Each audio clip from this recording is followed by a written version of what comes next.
Bismillah walhamdulillah wa salatu wassalamu ala rasulillah wa ala alihi wa sahbihi wa man ittaba'a huda. Amma ba'du fa cette nuit, la nuit du premier de Rabi'in al-Akhir de l'année 1443 après la hijra de notre prophète Muhammad sallallahu alayhi wa sallam, nous entamons la 7e assise de notre série d'assises sur le commentaire du livre L'épreuve de l'évangile de Cheikh al-Allama Muhammad Taqiyuddin al-Hilali al-Maghribi rahimahullah ta'ala. Nous étions arrêtés à ce sous-chapitre dont nous avons donné le nom, dont nous avons donné le titre de l'annonce de la prophétie de Muhammad sallallahu alayhi wa sallam dans l'évangile. Il dit rahimahullah ta'ala dans l'évangile selon Jean au chapitre 14 versets 15 et 16, il est dit: si vous m'aimez, vous obéirez à mes commandements. Je demanderai au Père de vous donner quelqu'un d'autre pour vous venir en aide, qui sera avec vous pour toujours. Les savants de l'islam ont dit que ce quelqu'un d'autre pour vous venir en aide est Muhammad sallallahu alayhi wa sallam, le messager d'Allah alayhi salatu wassalam. Et sa parole, qui sera avec vous pour toujours, signifie la pérennité de sa législation, sa sharia, et du livre qui fut descendu sur lui, le Coran. Dans le chapitre 15, versets 26 et 27, il est dit: lorsque viendra le paraclet, le terme qui est employé ici, le paraclet, donc c'est une traduction française de ce terme, le paraclet, que je vous enverrai d'auprès du Père, l'Esprit de vérité qui procède du Père. Il rendra lui-même témoignage de moi, et à votre tour, vous me rendrez témoignage, parce que vous êtes avec moi depuis le commencement. Dans le chapitre 16, versets 5 à 8, il est dit: mais maintenant je vais à celui qui m'a envoyé, et aucun d'entre vous ne me pose la question: où vas-tu? Mais parce que je vous ai dit cela. L'affliction a rempli votre cœur, cependant je vous ai dit la vérité. C'est votre avantage que je m'en aille. En effet, si je ne pars pas, le paraclet ne viendra pas à vous. Si au contraire je pars, je vous l'enverrai. Et lui, par sa venue, il confondra le monde en matière de péché, de justice et de jugement. Et au verset 12 à 14, il est dit: j'ai encore bien des choses à vous dire, mais vous ne pouvez les porter maintenant. Lorsque viendra l'Esprit de vérité, il vous fera accéder à la vérité tout entière, car il ne parlera pas de son propre chef, mais il dira ce qu'il entendra, et il vous communiquera tout ce qui doit venir. Il me glorifiera, car il recevra de ce qui est à moi, et il vous le communiquera. Et le verset 16, encore un peu, et vous ne m'aurez plus sous les yeux, et puis encore un peu, et vous me verrez, parce que je vais retourner au Père. Le Cheikh Muhammad Taqiyuddin al-Hilali a dit: les savants de l'islam affirment que ces caractéristiques mentionnées par le Messie à propos de celui qui viendra après lui n'ont pas été réunies dans une personne autre que Muhammad, le messager d'Allah sallallahu alayhi wa sallam. La personne dont parle le Messie a été surnommée dans l'évangile paraclet, mais les traducteurs contemporains l'ont effacé et remplacé parfois par l'Esprit de vérité, le Consolateur ou enfin l'Esprit Saint. Et ce mot paraclet est un mot grec qui signifie celui qu'on loue beaucoup. Celui qu'on loue beaucoup. Et cela correspond au terme Muhammad, celui que l'on loue beaucoup. Muhammad sallallahu alayhi wa sallam. Voici cette partie qui est rapportée ici par Cheikh Muhammad Taqiyuddin al-Hilali dans son livre concernant l'annonce de la prophétie de Muhammad sallallahu alayhi wa sallam dans l'évangile. Ici, il est bon de rappeler que Allah tabaraka wa ta'ala nous dit dans son livre au verset 6 de Surat al-Saf, le rang, la Surat numéro 61, il dit dans le sens de ces paroles tabaraka wa ta'ala: et quand Jésus, fils de Marie, dit: ô enfants d'Israël, je suis vraiment le messager d'Allah envoyé à vous, confirmateur de ce qui, dans la Torah, est antérieur à moi et annonciateur d'un messager à venir après moi, dont le nom sera Ahmed. Puis quand celui-ci vint à eux, avec des preuves évidentes, ils dirent « c'est là une magie manifeste ». Ici nous avons cette annonce dans le Coran, ou cette information dans le Coran de l'annonce de Isa alayhi salam, Jésus, fils de Marie alayhi salam, de la venue de Muhammad sallallahu alayhi wa sallam, comme nous le trouvons ici dans l'évangile selon Jean, le verset au chapitre 14, le verset 15 et 16, comme je viens de les lire. De même que le chapitre 15, le verset 26 et 27. Le chapitre 16, versets 5 et 8. Et au verset 12 et 14 du même chapitre, comme vous l'avez entendu. Il faut savoir que, comme l'a annoncé, sans aucun doute, le Messie, Jésus, fils de Marie, alayhi salam, comme il a annoncé la venue du prophète Muhammad sallallahu alayhi wa sallam, comme dans ce verset que je viens de lire, le verset 6 de la sourate L'Iran, les chrétiens, sans aucun doute, et avant eux, les juifs, se sont attelés à effacer ces bonnes annonces qui ont été faites dans leur livre de la venue du dernier des messagers envoyé par Allah tabaraka wa ta'ala, notre prophète Muhammad sallallahu alayhi wa sallam. Et ils prétendent qu'il n'y a pas dans leur livre, le livre des chrétiens et le livre des juifs, c'est-à-dire l'Ancien Testament et le Nouveau Testament, qui sont réunis dans la Bible, comme on l'a déjà évoqué précédemment, qu'il n'y a pas dans leur livre d'annonce de la venue du prophète sallallahu alayhi wa sallam, ni même d'évocation de ce dernier. Et s'ils trouvent quelque chose, comme par exemple ces versets que nous avons lus, ils lui donnent des interprétations. Mais quelle interprétation peuvent-ils donner à ces versets que nous venons de lire, où Jésus, fils de Marie, qui sans aucun doute chez les chrétiens est, selon leurs différentes interprétations de qu'est-ce que le Messie, mais en tout cas, ils n'annoncent pas, c'est-à-dire les chrétiens, de venue d'un prophète après Jésus, fils de Marie.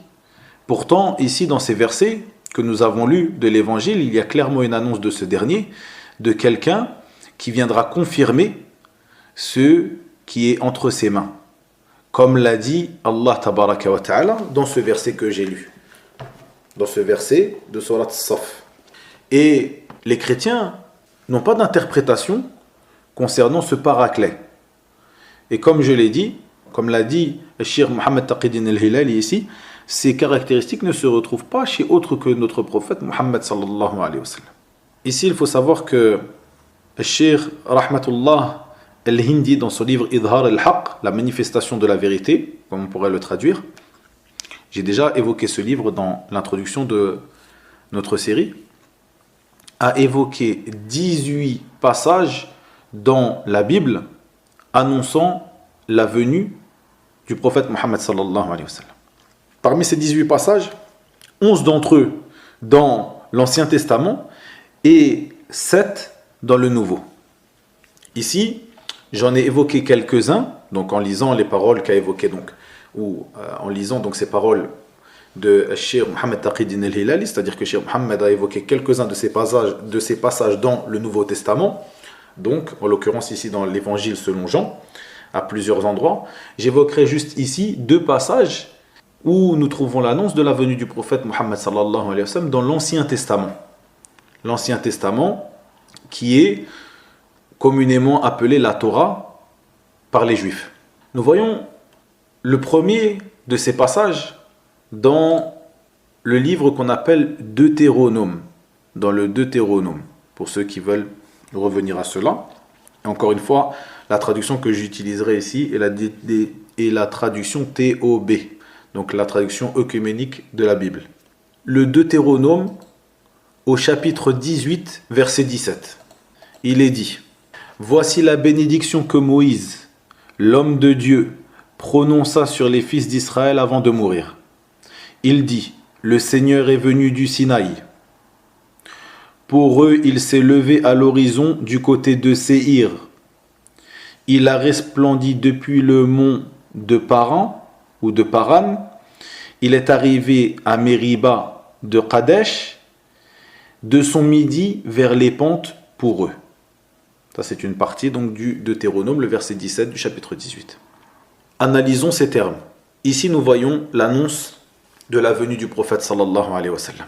Car en effet, la venue du Seigneur du mont Sinaï, comme il est venu ici, voici la bénédiction que Moïse, l'homme de Dieu, alayhi salam, prononça sur les fils d'Israël avant de mourir. Il dit: le Seigneur est venu du Sinaï.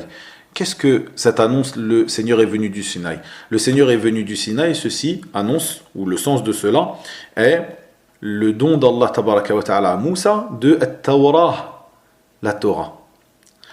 Puis, sa parole, pour eux, il s'est levé à l'horizon du côté de Séhir. Du côté de Séhir. Ceci est la bonne annonce de El-Messie, du Messie, alayhi salam. Car ce terme Séhir, en arabe Sa'ir, ce terme Séhir, Sa'ir, en arabe, est une montagne se trouvant en Palestine. C'est une montagne se trouvant en Palestine. Ceci est donc l'annonce de la venue de Jésus, alayhi salam. Puis dans sa parole, il a resplendi depuis le mont de Paran ou de Paran. Ce qui est voulu ici, c'est la bonne annonce de la venue du prophète Mohammed sallallahu alayhi wa sallam. Car le mont Paran, Faran en arabe, Faran est un mont parmi les montagnes de Mecca, de la Mecque. Et sans aucun doute, ils l'ont appelé, donc ce mont, parmi les montagnes de la Mecque, dans leur livre de cette manière, Faran, dans d'autres endroits. Dans d'autres endroits. Car en effet, dans un autre verset, lorsque il parle de Ismaïl, donc Ismaël, le fils de Abraham, Ibrahim, il parle de l'endroit où il a habité à Faran, Paran. Et sans aucun doute, Ismaïl, le prophète Ismaël, alayhi salam, n'a habité qu'à Mecca, comme ceci est connu. Nous voyons que cette annonce qui est faite ici dans ce livre, le Deutéronome, ce livre de l'Ancien Testament, il a resplendi depuis le mont de Paran, de Faran. Cet endroit-là est l'annonce de la venue du prophète Mohammed sallallahu alayhi wa sallam. Cette annonce ne peut s'appliquer qu'à lui sallallahu alayhi wa sallam. Et si tu leur demandes à qui s'applique donc cette venue, cette annonce, ils ne sauront te répondre. Ils ne pourront te répondre, car la vérité c'est que cette caractéristique ne s'applique qu'à notre prophète Mohammed sallallahu alayhi wa sallam. La deuxième de ces bonnes annonces que nous trouvons et que j'ai rapportée ici est sa parole ou leur parole, pareil dans le Deutéronome, dans le verset, donc effectivement je me suis trompé, le verset précédent que j'ai lu du Deutéronome était en réalité le verset 1 du chapitre 33 du Deutéronome. Ici, je vais lire le verset 17 du chapitre 18 du Deutéronome. Il est dit: alors le Seigneur me dit, ils ont bien fait de dire cela. C'est un prophète comme toi que je leur susciterai du milieu de leurs frères. Je mettrai mes paroles dans sa bouche et il leur dira tout ce dont je lui ordonnerai. Alors le Seigneur me dit, ils ont bien fait de dire cela. C'est un prophète comme toi que je leur susciterai du milieu de leurs frères. Je mettrai mes paroles dans sa bouche et il leur dira tout ce que je lui ordonnerai. Analysons ce verset. Nous voyons que ceci annonce en effet la venue du prophète sallallahu alayhi wa sallam, car dans sa parole, je leur susciterai du milieu de leurs frères. Et leurs frères, donc les frères des fils d'Israël, sont les enfants de Ismaïl, alayhi salam. Car Israël, ou Israël, est Yaqub, alayhi salam, Jacob, le fils de Ishaq. Et les frères donc et le frère de Ishaq est bien Ismaïl. Donc les frères de Israël sont bien les enfants, la descendance de Ismaïl. De même que il dit dans ce verset, c'est un prophète comme toi que je leur susciterai du milieu de leurs frères. C'est un prophète comme toi. Ici, sans aucun doute, cette parole, comme toi, ne peut s'appliquer qu'à notre prophète Mohammed sallallahu alayhi wa sallam. Pourquoi? Car il est connu que chez les Juifs, ils ne voyaient aucun prophète qui a la même place que Moussa alayhi salam. Il n'y a aucun prophète chez les fils d'Israël qui occupe une place comme celle de Moussa alayhi salam. Donc dites-nous à qui il fait allusion ici. lorsqu'il dit « Je leur susciterai », c'est un prophète comme toi, c'est un prophète comme toi que je leur susciterai du milieu de leurs frères. Et sans aucun doute, ils ont évoqué cela dans plusieurs versets, parmi eux dans le chapitre 34, au verset 10 du même livre, du Deutéronome. Ils ont évoqué le fait qu'il n'y a pas de prophète qui ait cette place, la même place que Moussa, alayhi salam. Et les Juifs prétendent que cette annonce, qui a été faite ici dans ce verset que je viens de lire, les Juifs prétendent que c'est la bonne annonce d'un prophète qui n'est pas encore venu. Et certains d'entre eux prétendent que c'est l'annonce de Yusha, Jonas. Et ceci n'est pas exact, puisqu'il n'y a pas de doute que le prophète Jonas n'est pas comme Moussa. Alors que dans ce verset, il est bien dit, c'est un prophète comme toi. Et Jonas n'est pas du même rang que Moussa, alayhi salam, que Moïse. Et les chrétiens prétendent, lorsqu'ils lisent le Deutéronome, qui fait partie de l'Ancien Testament, donc qui est une partie de la Bible, ils prétendent que c'est la venue de Isa alayhi salam. Et sans aucun doute, il y a dans cette prétention, une preuve contre eux et contre leurs croyances. Comment ça? Premièrement, il faut savoir que, sans aucun doute, cette annonce qui a été faite ne peut pas s'appliquer à Jésus, alayhi salam. Premièrement parce que ce dernier fait partie des fils d'Israël, donc il ne fait pas partie de leurs frères, qui seront les fils de Ismaël. Deuxièmement, sans aucun doute, Jésus n'est pas comme Moussa, alayhi salam, plutôt il le suit, c'est-à-dire qu'il suit sa législation. Il suit sa législation. Alors que notre prophète Muhammad sallallahu alayhi wa sallam est venu avec une nouvelle sharia, une nouvelle législation, à l'inverse de Jésus alayhi salam. Une autre chose, et c'est ici que nous voyons la preuve, lorsqu'ils prétendent que cette annonce qui est faite ici est l'annonce de la venue du Messie, alayhi salam, le fait que les chrétiens, eux, prétendent que Jésus est une divinité, que Jésus est Dieu ou que Jésus est le Fils de Dieu. Si donc ils acceptent de dire que cette annonce sa venue, eh bien, ils acceptent par conséquent qu'il est comme Moussa, alayhi salam, donc il est un prophète. Et à partir de là, leur religion tout entière, leur pratique tout entière s'effondre. Voici la fin du cours d'aujourd'hui. Nous reprendrons la semaine prochaine, incha'Allah ta'ala, pour évoquer le reste des preuves évangéliques sur le fait que Jésus, alayhi salam, est un serviteur de Dieu. Et il n'est pas Dieu lui-même, ni le Fils de Dieu, ni le troisième des trois. Ni le troisième de trois. Alayhi salatu wassalam.